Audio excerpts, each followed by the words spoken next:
This is the analysis video that you need to watch for this weekend's UFC event. I combine data analysis in 7 of my data science prediction models that I continuously tweak and improve while also adding human input into my fight predictions and my picks. So I go and rewatch fights for all these guys, I make key observations, and I share all of my analysis with you guys, both the quantitative and the qualitative stuff. Now I do have a Patreon where a week before each event, I release all of my statistical analysis, my picks, my predictions, my bets, model results, on top of doing a deeper dive into each of these fighters' records, even an analysis on their individual performances in each of their fights throughout their UFC career. So if you take picks and predictions seriously, that data will definitely be useful. Check it out, it's in the Patreon. You'll get that analysis for each and every single event a week before the event, and it's $20 a month, which puts you at about $5 per card. But trust me guys, that data is going to make your life much easier. I average 70 to 72%, and this includes on prelims, fight nights, and definitely on pay-per-views. That is my strongest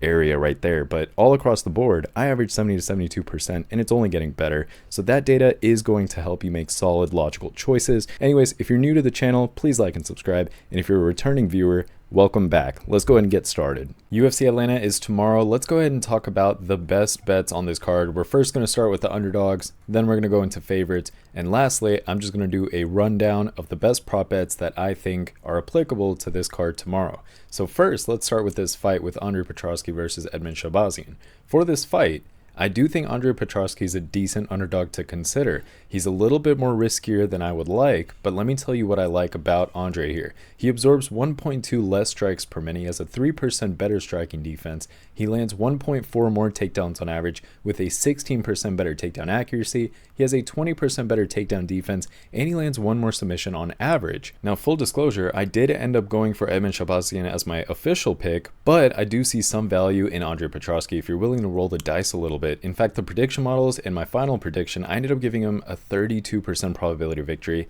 That's not too bad. I mean, keep in mind, this guy has won 13 fights. He's finished 62% of them. He's had 11 fights in the UFC, of which he's won 8. Yeah, keep that in mind. 8 of 11 fights in the UFC is his record. Recently, he's done pretty well too. He's won 3 of his last 5 fights, and he's coming off of 3 wins. To me, that positions him pretty good overall as an underdog. Again, risk to reward, keep that in mind. Full disclosure, guys. Now, I'm going to mention a couple of the good things away from the stats that Petroski does very well.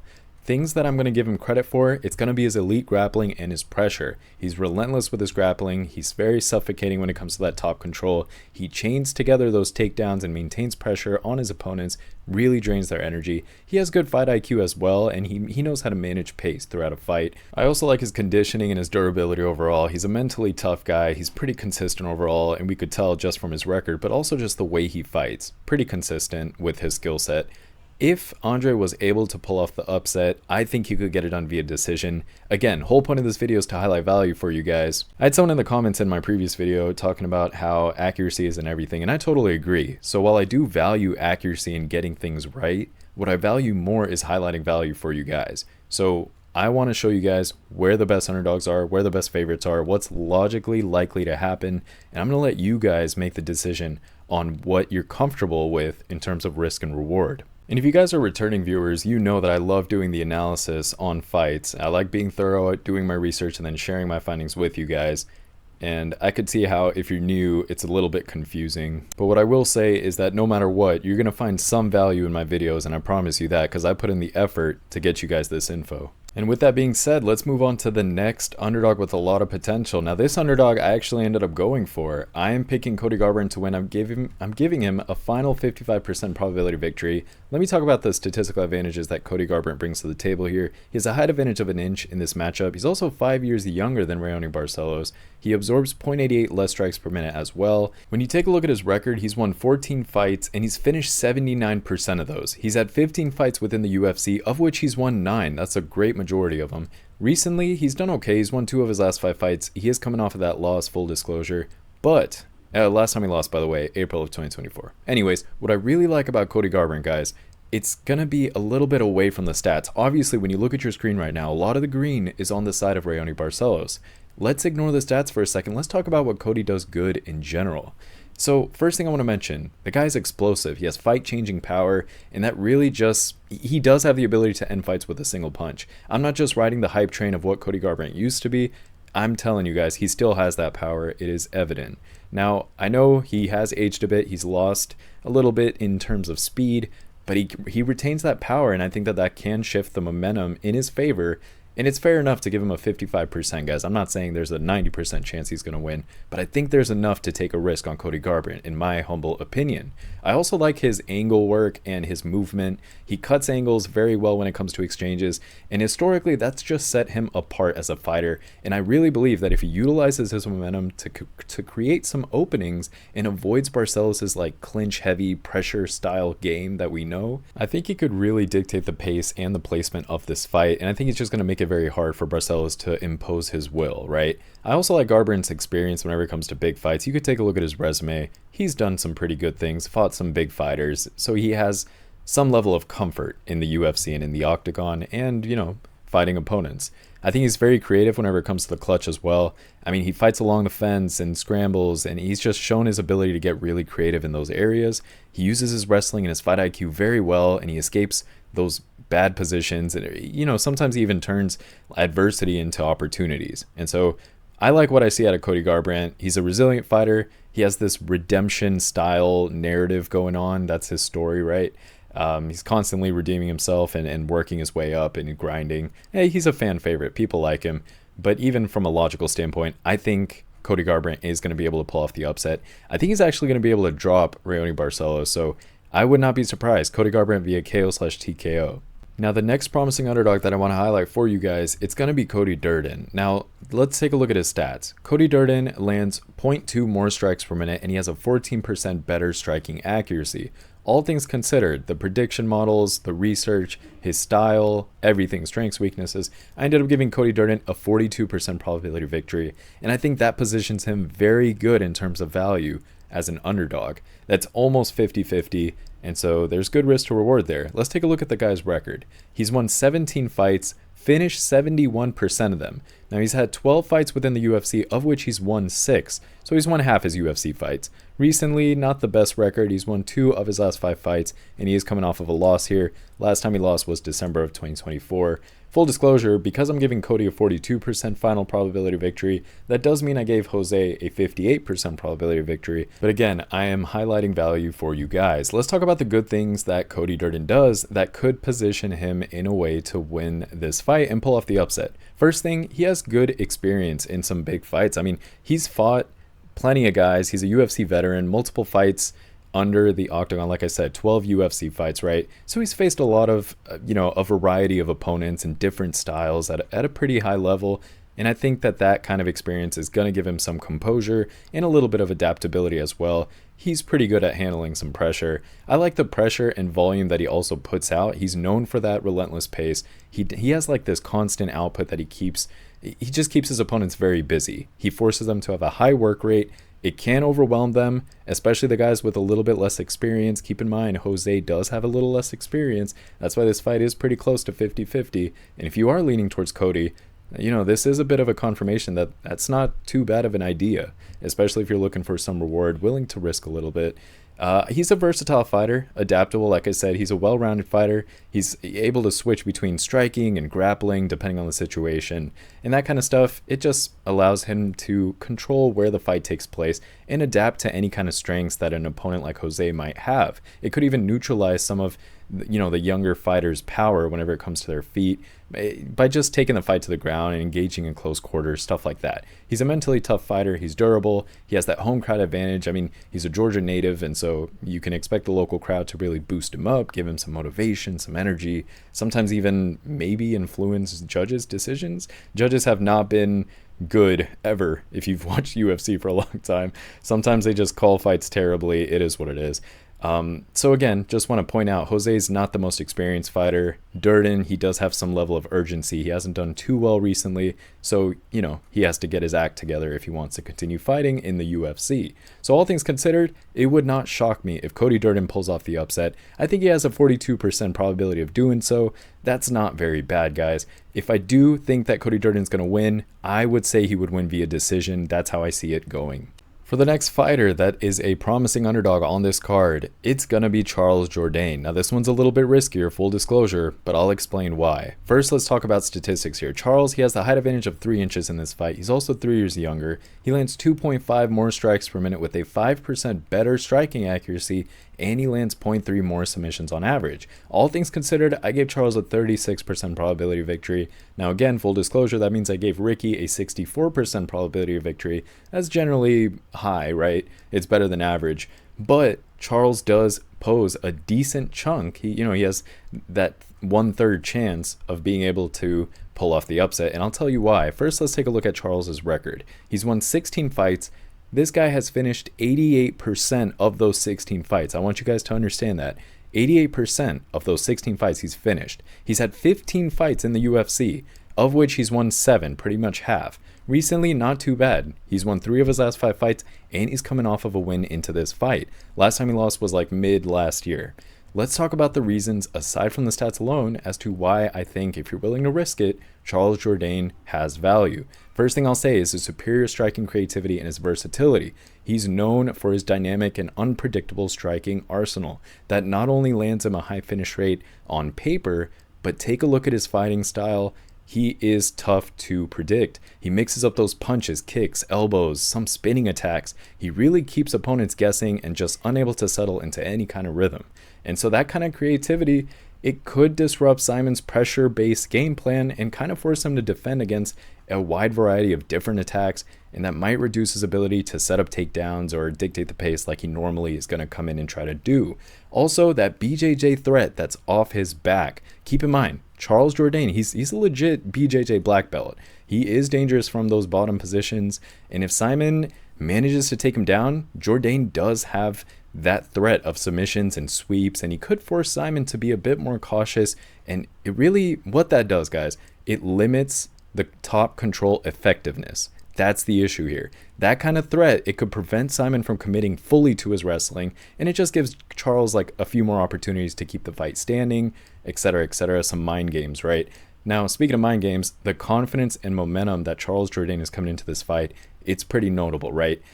He's done pretty good. He had that submission victory over Victor Henry, and I think that it just really highlighted this new aspect of his game, and I think that that's going to boost his confidence overall. That momentum, it could kind of translate into sharper performance and a willingness to take risks that pay off, and that is a dangerous mindset to have as someone who's a high finisher. Just think about it. If you have confidence, you're a high finisher, that might mean that a finish is coming. He's also an entertaining fighter overall. I like watching his fights. I don't know about you guys. I like watching his fights. I think he has a mental edge in this fight. He's an adaptable fighter, willing to adjust, learn, and grow. I would not be completely shocked if Charles wins this fight. And if he does, maybe he gets the finish, but I think there's probably a more higher chance that he gets a decision victory. Maybe it's close, but just depends on how risky you're willing to play it.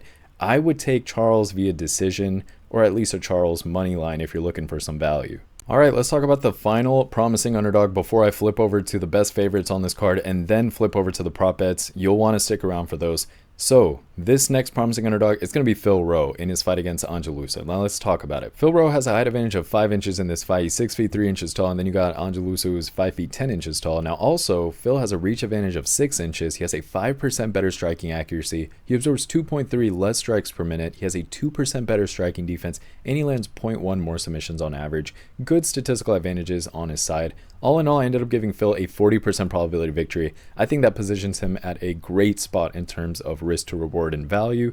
And now, full disclosure, I gave Angelusa a 60% probability victory. I am going for him, but I do see a lot of value in choosing Phil. Let's talk about why. First, looking at his record. He's won 10 fights. Guys, he's finished all of those 10 fights. 10 fights, 100% finish rate. He's had 6 fights within the UFC, of which he's won 3, so he's won half of his UFC fights. Recently, he's done well. He's won 3 of his last 5 fights, but he is coming off of 2 key losses, which ended up making me lean the other way, but there are a lot of things he does very well. The first thing, which is probably needless to say, is going to be his range and his reach management. Now, Rowe, he has that interesting height advantage and reach advantage here, and that's going to allow him to control the distance. He does that pretty well. He's going to keep Lusa at the end of his punches. He's going to avoid Lusa's pressure by using his jab and those straight shots from the outside, like we've seen time and time again. And fighters with that kind of a reach advantage, they can really frustrate those shorter opponents by just controlling the pace and the space of the fight. I also like his technical striking and his boxing skills. He's very sharp with his technical boxing. I mean, he's really good at being able to land those clean, powerful shots, especially when he commits to striking. And that rangy frame that he has, it amplifies his effectiveness in those exchanges. He's shown his ability to outbox opponents who really try to pressure him in, and he just provides discipline in his game, and he uses his length to his fullest. That kind of technical edge, it could be the key difference in a fight where both men prefer to stand and trade. I was going to say stand and bang, but you get what I'm saying, guys. Now, also, he's pretty dynamic overall. I like his arsenal that he has whenever he strikes. I mean, he has knockout power, but he also has submission skills. Now, Lusa, he is a durable guy, and he's consistent, and I did pick him. But Ro, he has this finishing instinct, and he's willing to mix up his attacks, whether it's through striking or some sort of opportunistic submission, just whatever gives him a path to victory, even if it's chaotic and turns into a scramble, whatever. He also has great experience against some pretty good competition, if I'm being honest with you guys. I mean, he's fought some pretty good names if you look at his resume, and I like who he's fought and the experience it's given him, and that, I just think it's going to contribute to his composure in the octagon, in case Lusa attempts to really pressure or wrestle or anything like that. I like his fight IQ too. I mean, he's changed his approach mid-fights, and I see the little adjustments he makes, especially when I was doing my research for this matchup, and that's why I really wanted to feature him as a good underdog. Now, for the next section, we're going to talk about the best favorites on this card, guys who aren't posed to be too expensive, but they also provide a lot of value based on how confident I am that they're likely going to win. The first guy I want to mention in this section is going to be Joaquin Buckley. Now, for this section, I'll keep it a bit short and sweet. Joaquin Buckley, his statistical advantages here: he's 7 years younger than Kamaru Usman. He has a 5% better striking defense. All in all, I gave Joaquin Buckley a 66% probability of victory, and I think he's at a pretty good spot. I like the momentum and confidence he's bringing into this fight, and again, if you need more context, look at my video from earlier in this week. But I also really like his aggressive and explosive style. I don't like Kamaru Usman's reduction in his reaction time. It's something that I've noticed. He's not very confident when it came to his striking, and even some of his slips and stuff. I don't like his striking defense, and I just think that Joaquin Buckley is going to exploit that. I know a lot of people disagree. A lot of people are going for Kamaru Usman here. I'm more confident in Joaquin Buckley personally, guys. Just my humble opinion here. He's young. He has great physicality overall. He has a mental edge. He's a very hungry fighter, and I like that. He has very unique footwork, and he keeps his movement very good. He has this dynamic movement, and I think that footwork that he has, it's going to exploit some of Usman's vulnerabilities, especially his knees and just his slower lateral movement overall. I mean, Buckley, he's going to use this to stay off the cage and avoid Usman's clinch in his wrestling, where, Usman really dominates and he makes fights a bit boring, but it is what it is, right? I like the pressure and chaos that Buckley brings to the table. I mean, I think that he's going to set a very aggressive tone from the opening, but I think that's what he should do at least. He's going to make the fight chaotic, unpredictable, pressurizing. He's just going to go in and dominate him. That's what I expect. That's the game plan he should have. You're not going to want to, stay in there long with a guy like Kamaru, who is good at reading opponents as time continues. That is a bit risky. And so Buckley, we've seen him before. He puts his foot on the gas, guys. I think that's going to be exactly what he does in this fight, and that could disrupt Usman's game plan, really force him into some uncomfortable situations. And so I do think Joaquin Buckley is going to win this fight against Kamaru Usman. The next inexpensive and confident favorite that I want to highlight for you guys is Rose Namajunas. Now, Rose, she has a height advantage of 2 inches in this matchup. She lands 0.32 more strikes per minute than Miranda does. She has a 3% better striking defense than Miranda. She has a 9% better takedown accuracy and a 17% higher takedown defense, and she also lands 0.1 more submissions on average. Now, all things considered, I gave Rose Namajunas a 66% probability of victory, and I do think she gets this one done, guys. She has that championship experience and that fight IQ that she's carrying over throughout her professional fighting career. She has really good technical striking, and I think her technical striking is better than Miranda's. She has good range management as well. She knows how to control the distance, pick opponents apart, and she's very technical and strategic, and she does it very, very well. I like her scrambling whenever it comes to grappling defense and scrambling, and so she's shown her ability to really do well whenever it comes to scrambles. She's very good at getting back to her feet quickly, or even reversing positions when she's taken down. That kind of stuff is going to make it difficult for Miranda to really impose her game plan for any kind of prolonged period in this fight. She's a mentally tough fighter. She's been through everything, ups and downs in her personal life, outside her personal life, everything. She's been through it all. She's an adaptable fighter overall. She has great training insight as well. Keep in mind, Namajunas and Maverick, they have trained together, guys. I need you to know that. If you didn't know that, look into it. They have trained together. I think Rose does have some valuable insight into Maverick's tendencies, maybe her strengths and weaknesses. She knows what to expect in her game. That is very risky. When you train with someone and they end up being your opponent, it just, it gives you an advantage. And I think that is going to lean in Rose's favor. She has the statistical advantages on paper. She's confident in her skills. She's pretty good in the stand-up and, again, scrambling department, stuff like that. Championship pedigree, technical mastery. I think that's going to be the decisive factors in those high-pressure situations. And so, all in all, I think Rose Namajunas should get the job done in this matchup, and I do like where she's at. The final favorite that I want to share with y'all before I jump into those prop bets, you're going to want to stick around for those. That final favorite is going to be Michael Chiesa, guys, and I'll tell you why. I know some people disagree, and that's totally fine. I can respect our differences here. So Michael Chiesa, statistically, he has a height advantage of 2 inches here. He's 3 years younger than his opponent. He has a 2% better striking accuracy. He absorbs 1.93 less strikes per minute while landing 1.43 more takedowns on average. He has a 23% better takedown accuracy, and he lands 0.6 more submissions on average. That's a lot of green on the left side of your screen, and that's what I like to see. Now, let's talk about what he does good off of paper too. And by the way, I gave Michael Chiesa a 68% final probability of victory. I know some people are going for Court McGee. I understand. Let me tell you what Michael Chiesa does good and why I like him as a favorite. I like his grappling and his submission threat. I talked about that in the previous video. I'm just going to touch base quickly on it here too. He can threaten McGee with a variety of chokes and locks. He has a good demeanor whenever it comes to being under pressure. He has good tactical acumen as well. I like his ability to control fights and where they take place. He has a great background in wrestling and submission, and that's going to give him a clear edge whenever it comes to being in scrambles or on the mat. He's a versatile fighter. He's adaptable overall. He has good experience against opponents. I mean, take a look at his record and his history. He has fought good competition overall, and so some of them even former champs or top contenders and guys like that. It's going to help him stay composed in those situations, make better decisions, all of that stuff. He's also doing pretty well in terms of momentum. I like that. I think he's going to be confident. I think he has a bit of a mental edge in this fight, good motivation. He's good with sticking to game plans and just being disciplined as a fighter. And so now McGee, I know he's durable, he's difficult to submit. Chiesa, he's already kind of given off that he's not just going to be recklessly chasing a finish here, but he's going to look for those opportunities to come up naturally. He didn't say he's going to not look for the opportunities, just take it to the judges. He's going to be looking for those opportunities, and he knows how to capitalize on them. That kind of disciplined approach, it just tells you that he's already going into the fight with the right mindset. I think he's going to be able to capitalize on any of McGee's mistakes. McGee has to make sure he doesn't make any mistakes in this fight, because this guy, he's going to be on his game. He's going to look for those opportunities. He's trained for this, right? Also, I think that he does have some physical advantages as well. I mean, there's a slight reach, and height advantage overall, and also a little bit of an age advantage. So I just think everything considered, I like Michael Chiesa in this fight. I do expect him to win.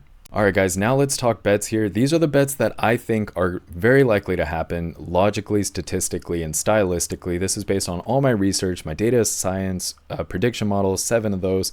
And also just the human input of rewatching fights, noting down strengths and weaknesses, doing the research and putting it all together. So let's start with the top of the card here. Kamaru Usman versus Joaquin Buckley. In that fight, I would consider taking Buckley via KO/TKO. If you do want to play a little safe, you could take the fight not going the distance or any of the under rounds, just depending on how much risk you want to put and if you want to shorten your time frame for your prediction for a little bit more risk to reward.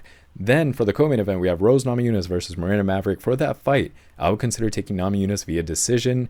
Also, you could take the fight going over 1.5 to the distance. Obviously, over 1.5 being a bit more conservative, and then any of the other overs being more restrictive. It all depends on your risk to reward. I like giving you guys what's most likely going to happen. Now, for the next 2 fights, the Edmund Shabazzian versus Andrew Petrosky and Cody Garbrandt versus Raoni Barcelos, I would actually avoid those 2 fights. That's my personal recommendation. I could not land in a good neutral spot for either of those fights. Let's go down to the next fight. That's Mansoor Abdul Malik versus Cody Brundage. For that fight, I would take Abdul Malik via KO/TKO. I really think there's a good chance of that happening statistically and stylistically. You could, if you wanted to play a bit neutral, you disagree with me maybe, you could take the fight not going the distance or any of the under rounds. Just depends on how much you're willing to throw and your risk to reward comfort. Next fight, Alonzo Menifield versus Omar Sy. For that fight, I would take Sy via KO/TKO. Good chance of that happening in my personal opinion.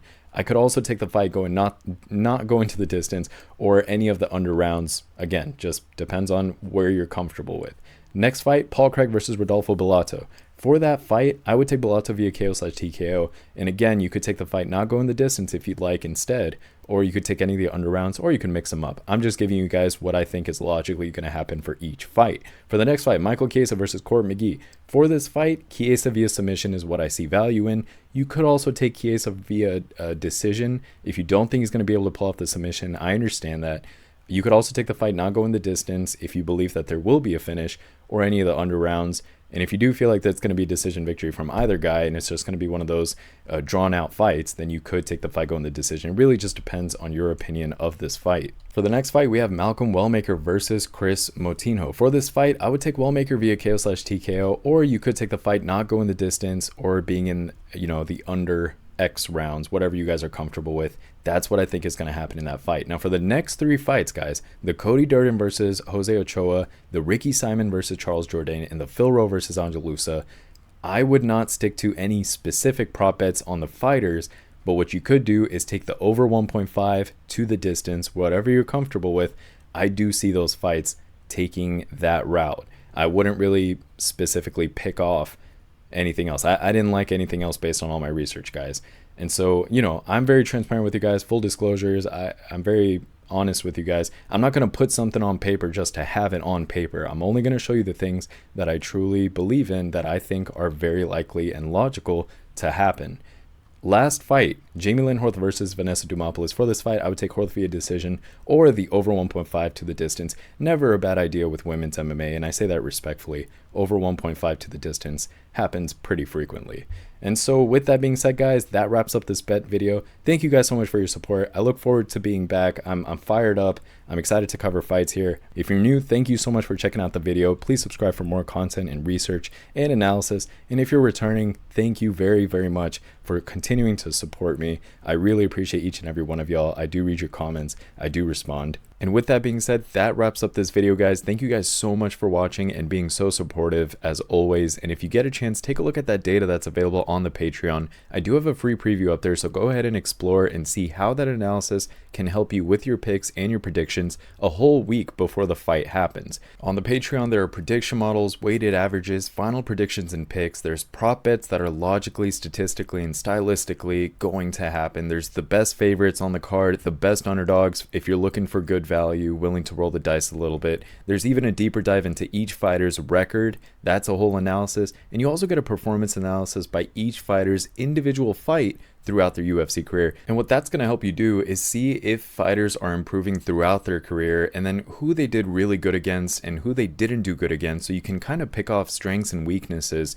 based on individual performance and throughout a career. And it also just gives this factor of time into data in our analysis. So anyways, you can compare those performances to upcoming fighters and similar fighters that they're going to go up against. There's all sorts of stuff you could do with the analysis. Please check it out. Thank you guys again for everything, and I'll definitely see you in the next one.